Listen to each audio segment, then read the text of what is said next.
to this live stream. We're just about a week off the start of the school term in England, and I thought it would be a good time to do a live stream which focuses on what's going on with primary maths education policy in England, because there is so much going on.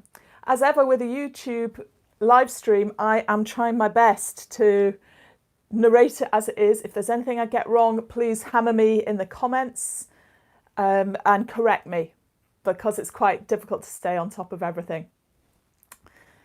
This week I have finished my series on how to teach the most challenging classes. There's a video for each year group post-lockdown. So it addresses head-on the kinds of challenges teachers are facing and gives you some simple strategies, some sensible strategies as to how to blitz the gaps and teach in ways that are going to work around the challenges you're facing. And for each year group, it suggests some things you might like to buy if you've got access to a little bit of budget just now. Always with these live streams, if you've any questions, I can see people are joining already. That's fantastic. If you just want to say hi, that's great. If you've got any questions, please post them and I will prioritise answering your questions. You can also post questions in the chat and I'll come back to them next week, or in the Facebook groups, especially the Expert Primary Maths Teaching Facebook group. So English maths education policy is worth talking about because it's the country with the most extreme issues in maths education. So those of you who are anywhere else, and please contradict me if you can when you've watched this video, but this might help you appreciate what you've got. And I know it won't sound that way, but hey. So in this live stream, I'm going to talk about the early years policy reform, what's happening with Key Stage 1 SATs, what's happening with the tables check, and what's happening with Key Stage 2 SATs just now. I'll talk about the journey that we've taken in England with education policy development, why things are as they are, and what kind of culture we've got now. I'll talk a bit about how it should be, and then I'll mention what you could do to help improve it. I'm doing my best, but there are things that you could do and really must do because we're in a real dire state. So to start with the early years foundation stage in maths, we have a new statutory framework for the early years foundation stage, which is going live this September. Now, its reference in maths is really brief. It just says that you have to focus on making sure children are fluent with the numbers to 10. And I totally agree with that, but everything else is gone, and that's just not as it should be. For context, until 2010, we had really vibrant debates about everything, everywhere. At live conferences, anyone could shout up with any questions, and the people behind the reports and the proposals would have to defend them and talk about where they'd come from and explain them. None of that exists anymore. So it's really difficult to get answers on why it is as it is, but it looks to me like somebody has at some stage asked someone who knows what they're talking about. They said we have to focus more on the numbers 10, which is right. And that's all that's happened. Maybe, please contradict me if I'm wrong. So up to the end of reception class, early years foundation stage, definitely we need to focus on the numbers to 10. But of course that needs to start with understanding what number is at all, understanding the cardinality of number, the oneness of 1, two-ness of 2, being able to select up to 3 objects from a larger group, early subitizing, and there's so much in those numbers to 10. But around that, it is, it is a really good idea to give children some exposure to numbers to 20, typically and beyond. Typically in a reception class, the teacher might count the children every morning and get them to count with them. So they're learning to chant the increasing numbers.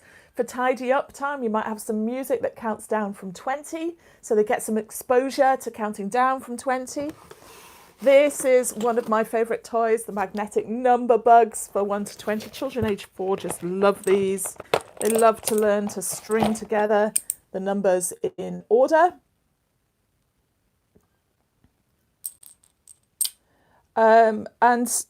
These are all realistic and relevant tasks. They should still be going on. And of course, all the foundation work in shape, space, measure, pattern should still be going on. because children need exposure to all those contexts and the vocabulary in real context so they can start to recognise what's going on in the world around them and learn from that. And the key one, if anything, is position. Now, that's always been key in early years maths. But as ever, the neurological work that's coming on now on motor sensory integration, this kind of work is crucial if children are going to be able to cope with maths when they move into the abstract. This is all about snow angels, Moro reflexes. So I've free shared my reception class training for teachers. If you go to my playlists and you want the list for age 4, want the series, and I'm also recommending Karen Wilding's website, Facebook group, all that stuff. Very small subscription and lots of it is free and you can get great work on EYFS. So the EYFS policy reform shouldn't really get in your way of great practice, but definitely make sure you are delivering the numbers to 10 really thoroughly. Next one is the Key Stage 1 SATs. Now, they are one of the worst atrocities in Western education, Key Stage 1 SATs. They are absolutely appalling. In international discussion forums, we talk about when you should introduce column addition and subtraction. And people generally say age 7, age 8.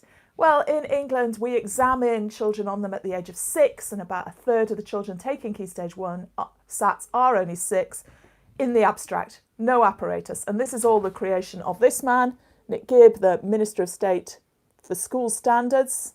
Was his dream of giving us the youngest primary curriculum in the world on the grounds that age didn't matter and removing apparatus completely by the time children are 6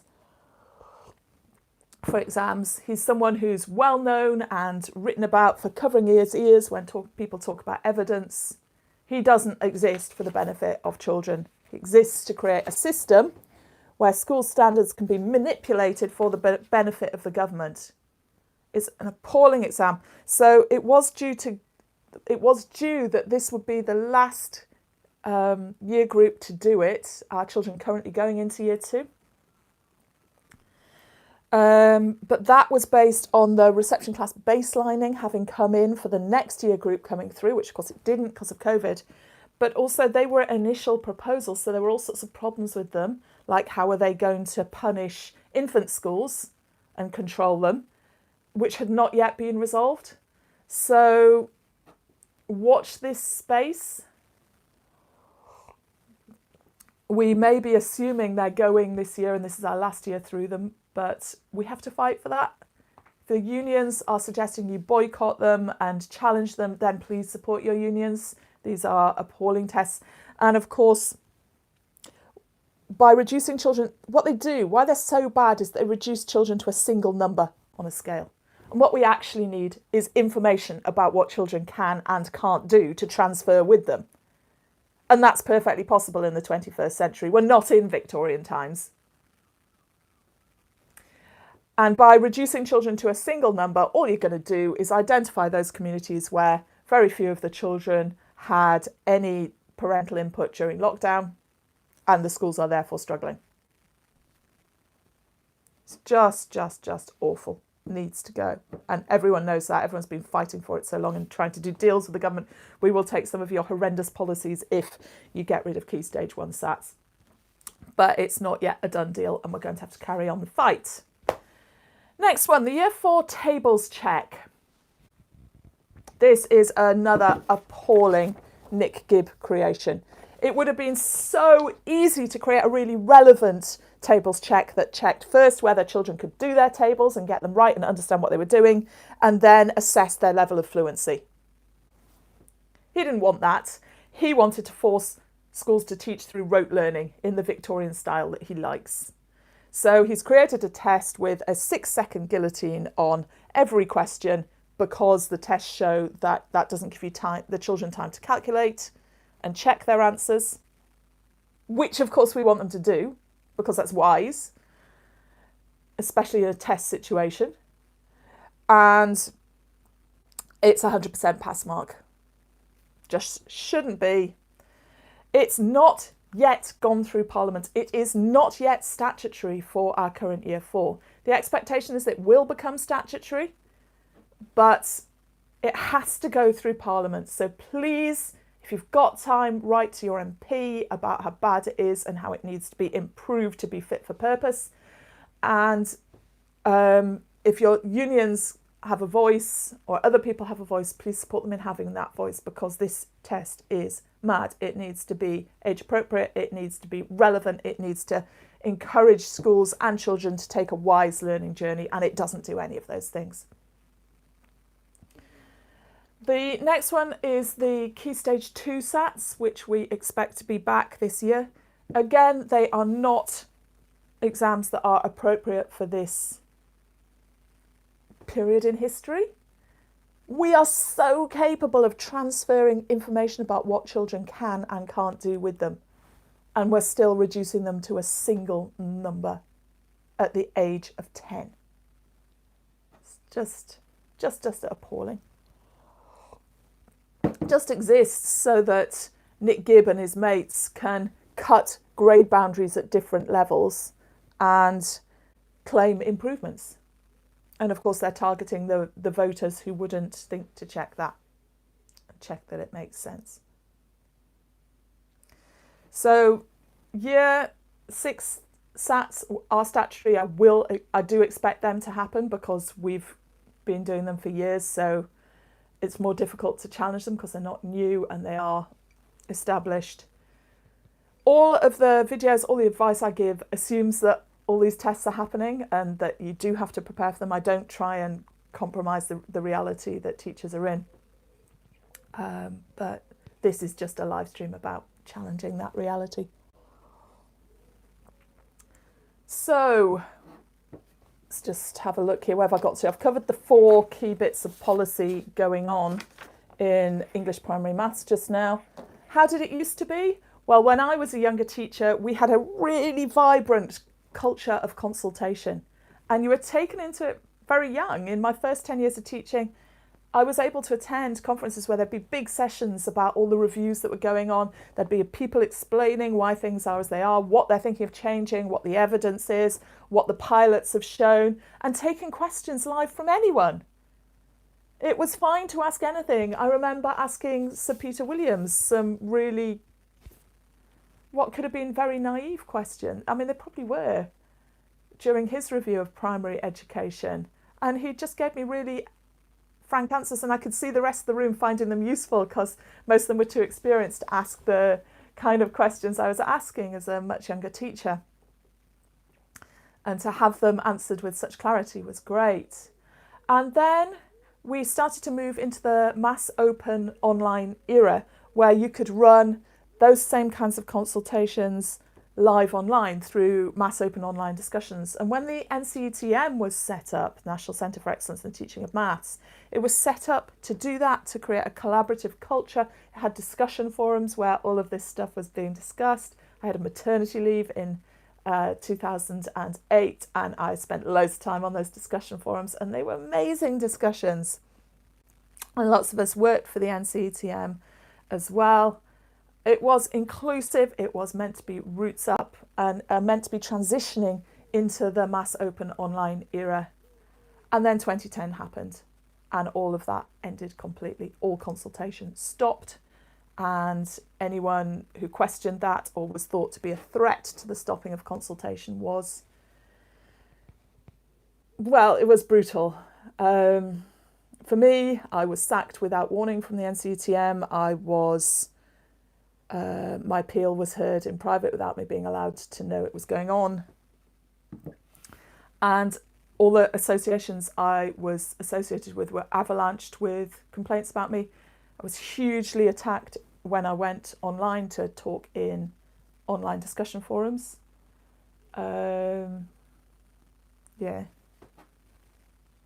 And I didn't even know what people, all these things were spread through anonymous accounts and direct messages.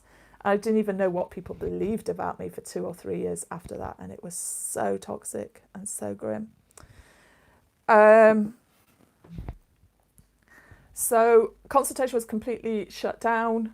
That was challenged in court and found to be illegal. But when the consultations were set up again, they were just shams. And I remember sitting and crying in the front of one because it was so obviously a sham, and everyone there knew that. Everyone involved wouldn't influence policy at all.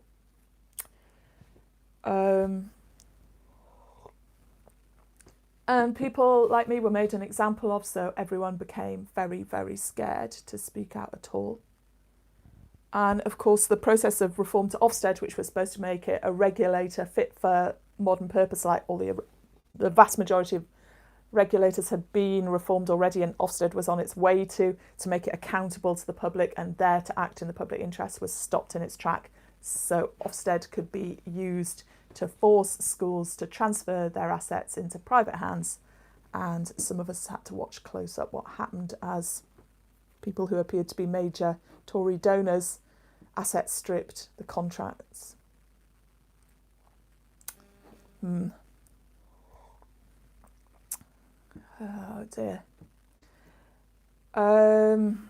Yeah, so I was about to start my PhD in 2011, 2012. That was my life plan. And instead I went into politics to fight that. I joined the Lib Dems and the coalition and worked at national level, and we brought in people who used evidence. We got rid of Dominic Cummings, Michael Gove, Nick Gibb, Liz Truss, and built a DFE that had people in who were interested in evidence and had ethics and morals and ability. And then, of course, we were completely wiped out in 2015 because we were roots funded as opposed to funded by vast quantities of money. And at that point, Nick Gibb returned and has been running things ever since, really without question, because people are too scared, because they look at what happened to people like me and they are just scared. They don't talk about it. And it's okay. You know, I'm not dead. I'm not in prison. It's not been easy, but when I chat to I have friends across all parties, and when I chat to my Tories, they say, no, it's not like a fascist state, because if it was, Rebecca, people like you would be in prison. And I'm like, oh yeah, not in prison, it's all right.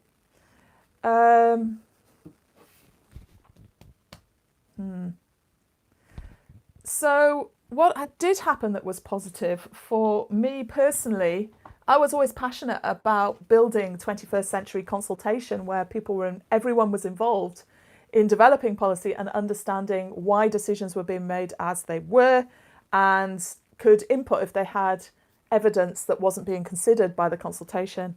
And I was able, as a politician, I've been a county councillor for the last 4 years, to move across into health, into the NHS, and to do all of that in NHS planning, because that wasn't interfered with in the same way, presumably because Dominic Cummings wasn't involved. So that's been hugely liberating for me, and it gives me an understanding of how education policy development could have been and should be. So that leads really to a call out to you. What can you do to make it as it should be? Well, the first is that you should join a political party. Nobody will criticise you for doing that. You can stay quiet, but be a member, get informed, get involved behind the scenes. Engage with professional development and your associations and your unions. Unions are filling a lot of the gap which should have been done through normal consultation. They are trying to develop evidence bases and challenge government in areas which are neglected because of the lack of consultation. The Chartered College of Teaching was something we managed to set up during the coalition. That is excellent. The calibre of the work that's going on there now is phenomenal in terms of understanding what's going on and what the wise next steps are. So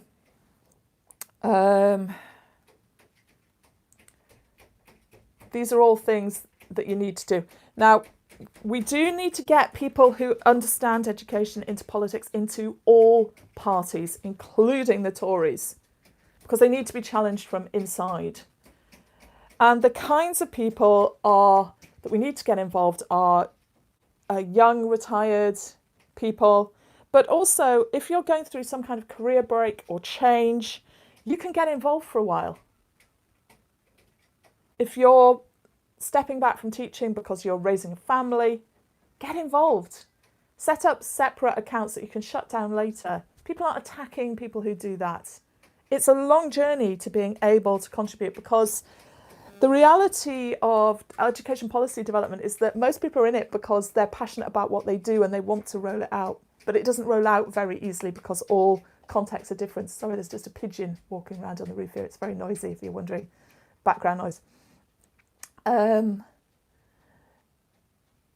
So you have to spend a lot of time engaging with the community of people who want to do it, who are passionate about it, and learning about the variety of what's going on and how we develop policy that will support what you want to do, as well as what other wise people want to do that will work in their settings. So if you're interested in getting involved in the future, take that time, when you're stepping back, maybe having a career break, to learn an awful lot. Maybe do a higher qualification, but do just get involved and come to understand what politics and policy development is and how it works. Because we cannot fix education policy development from the inside. Can't fix it as teachers. We have to fix it through politics, because that's where it's broken. So it's not acceptable at the minute for most teachers to stand up and shout about policy issues, but it is acceptable for those who are young retired, for those who are taking career breaks. And it's absolutely fine if you've had some kind of a breakdown or a stress episode. Don't worry at all about that. People learn a lot from those. And it's often part of a journey into politics and trying to improve things for other people. So if you've got colleagues in those positions, please support them and encourage them on. You may not feel like they are perfectly right for it, but they are so much more right for it than some of the people who are currently in charge. I think that's pretty much everything. If there's anything I've said that you disagree with or think I need to know more, please do post comments or message me. If you come to my Facebook group, which is Expert Primary Maths Teaching, you can message me there through that, and just let me know so that I can try and do better. As I said, 9:30 today, the last of the series goes live, which is the Year 6 teaching post-lockdown and sorting out difficult classes. Hope you find them useful. There's a few people watching, has anyone got any comments, questions, or just want to say hi? I hope we'll build an audience as this goes on, but it's still early days for this academic year. And also people are scared. People are scared to comment, and I understand that. If you want to chat to me directly, if that's your fear and you want to know how to overcome it and navigate it as I've done, please just get in touch. Take care. All right. Good luck with your teaching.